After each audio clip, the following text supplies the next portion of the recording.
EA just love to talk about how much they do not like loot boxes. No, really, look at their marketing materials for Star Wars Jedi Fallen Order and for Anthem. They really want you to know that loot boxes are no good thing. Right? I mean, that doesn't make sense, does it? Because yeah, it's time to call out EA on a marketing practice that's pretty darn horrible.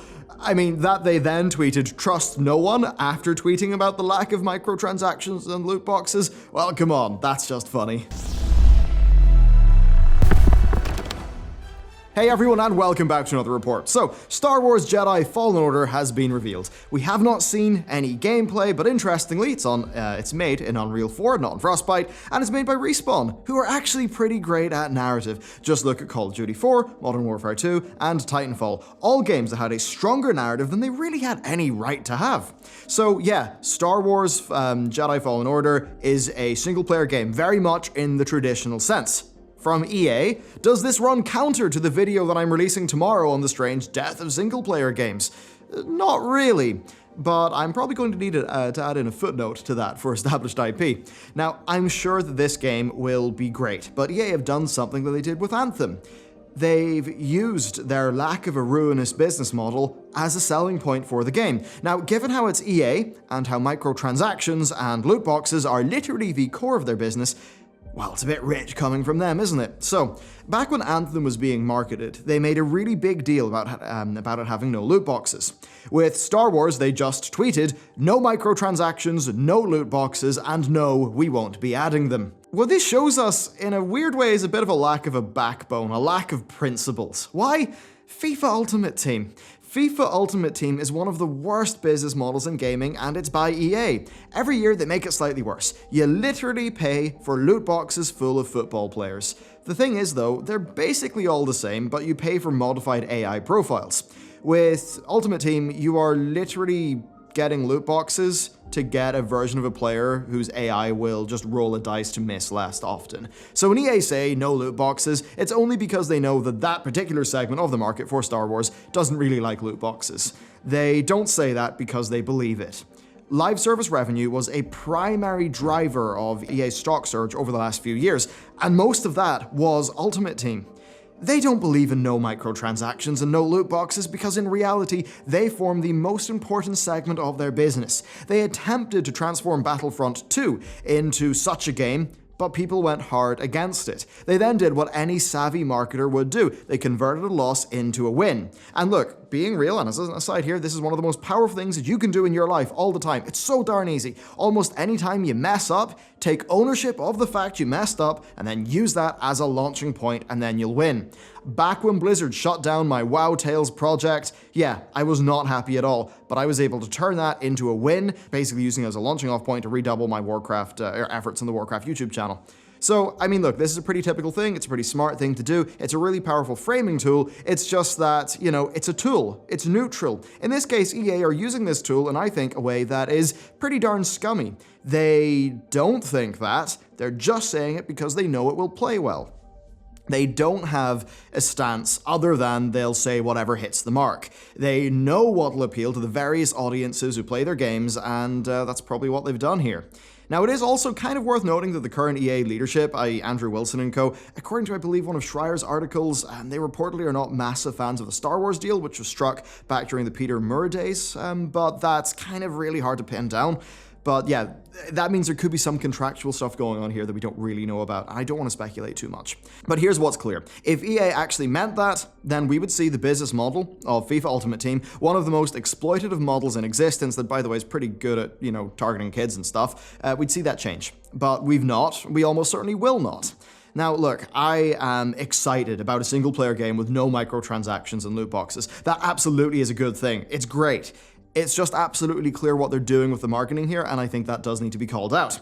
Now, you may be wondering, how does this game even exist, given what happened with Star Wars Ragtag? Of course, Ragtag faced many Frostbite-related issues, as well as quite a few others that have been detailed before. Put simply, the project was going nowhere fast, and it was being handled by an incredibly expensive-to-run team. So, yes, it got cancelled, with future Star Wars projects being launched in Motive and EA Vancouver, which of course is an area with very tasty tax incentives, making the cost per developer, I believe, quite a bit lower than with Visceral. Now, with Fallen Order, a number of things are different. First, Respawn were not not wholly owned by EA when the project was kicked off. It seems like Respawn were able to negotiate around EA's Frostbite engine mandate, being able to, of course, use Unreal 4 for this game. They were able to use a modified source for Titanfall 2 and for Apex, of course. Now, this, along with Respawn seemingly being a studio in very good health, it probably meant that Fallen Order just did not face the same direction and development issues that Ragtag did. So, while it might not be the most profitable game concept in the universe, it likely is one that had a smooth development process using well-known technology from a studio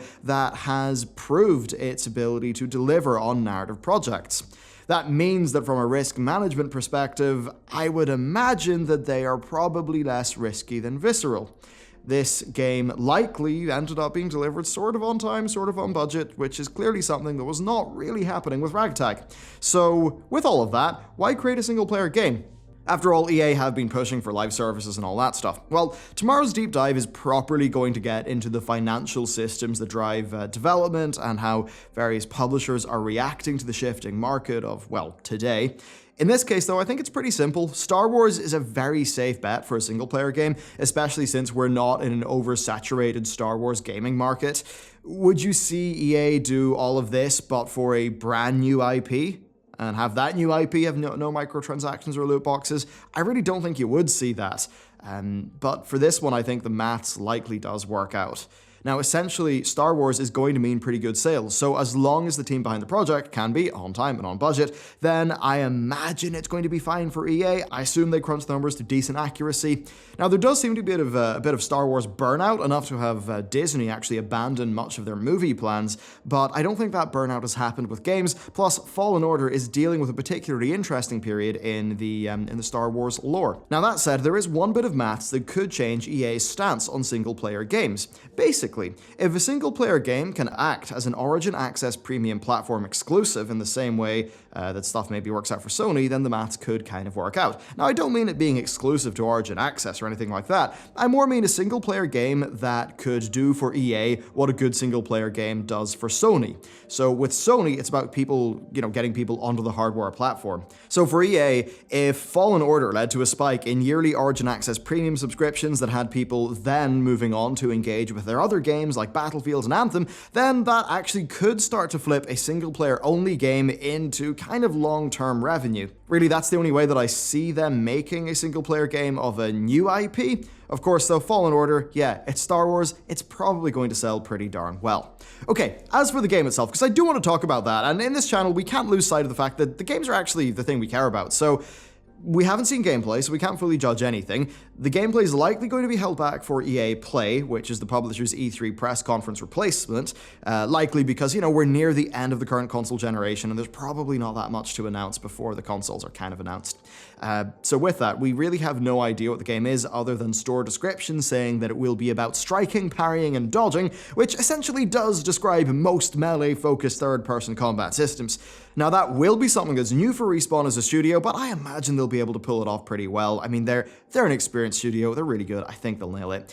Narratively, well, the time period and the mood are things that I really like. Now, if you look at Call of Duty, it gets laughed at a lot, but especially if you look at 4, it had a fairly dark, politically relevant, and critical narrative. Now, that was somewhat muddled in its more bombastic follow-up, Modern Warfare 2, which I'd say was still pretty well done, but just was different. Then for Titanfall 2, it really surprised people with how strong its narrative was. Well, okay, it wasn't stunning, but I think it was better than it really had any right to be. It was a surprisingly strong character-driven narrative in an otherwise pretty poorly established universe that people don't have that much attachment to, so the fact that it worked out that well is really impressive.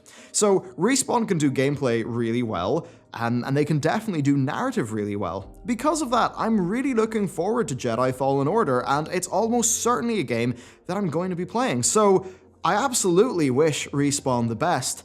I hope this is a really good game, and I hope it's good enough to do really well, and that will begin to sort of show publishers that, hey, these single-player games, they can do really well. Now, it is worth saying that really the single-player game thing, it's more about profitability per project, I imagine, than anything else. I think a lot of the publishers know that single-player games can do well. They obviously see Devil May Cry and Sekiro and a game like this, and they know, well, they do pretty well. I think it's just that when the big concern is one's stock price, you're going to be more interested in FIFA Ultimate Team, I imagine. But that is, I mean, that is a little bit of speculation. Obviously, I can't be Nostradamus, and it's not like I've hacked EA's mainframe and worked out what they think, which would be a bit ludicrous and illegal. So anyway, there you go. That is my thoughts on Star Wars Jedi Fallen Order, a marketing trick that I really don't like to see whenever it happens.